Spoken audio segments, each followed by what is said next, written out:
To protect the pack's food from being stolen, the Wolf King had his spine broken by a brown bear's paw. His wife helplessly looked at her husband in a pool of blood. The alpha wolf also desperately crawled toward his wife. However, the pack members who witnessed this scene had no intention of coming forward to help. They chose the strongest wolf in the pack as their new leader, then ruthlessly left this place. As the temperature plummeted, Sophia had stayed by her husband's side for countless days and nights. However, the alpha wolf had long since stopped breathing, but Sophia still leaned against her husband, unwilling to leave. At this moment, Sophia vaguely felt something wasn't right with her belly. She discovered she was pregnant. This sudden joyful news gave Sophia the courage to live on.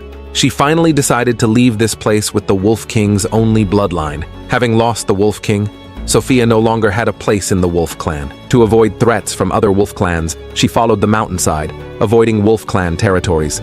Time was running out for Sophia. Before long, her children would be born. She had to walk dozens of kilometers every day. Sophia set out from the Tainura Mountains, crossed Austria from east to west, then walked from Graubünden all the way to Monte Rosa Peak. In just half a month, she had completed this journey of over 1,000 kilometers. At this moment, she was extremely weak. She had to quickly find a suitable place to rest. She discovered ahead an opening formed by a fallen tree, then entered without hesitation.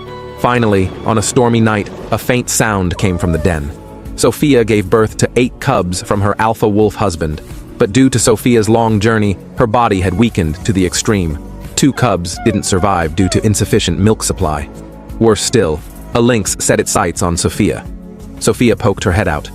They stared at each other like this. Fortunately, the lynx didn't seem to plan an attack.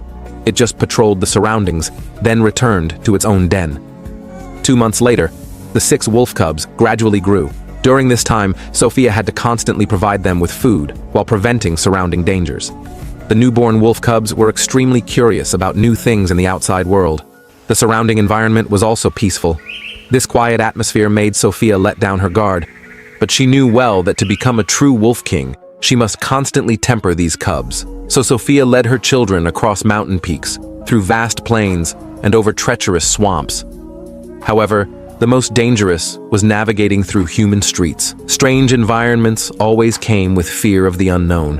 In the sparsely populated night, Sophia led the cubs across bridges and over railroad tracks. With the arrival of a new day, they crossed the noisy city and arrived at new territory, Mercantour National Park in France. There were no humans here, no other wolf packs, and no potential dangers. At this moment, she had finally fulfilled her promise to her husband before his death. She would lead the cubs to rebuild the Wolf King's glory.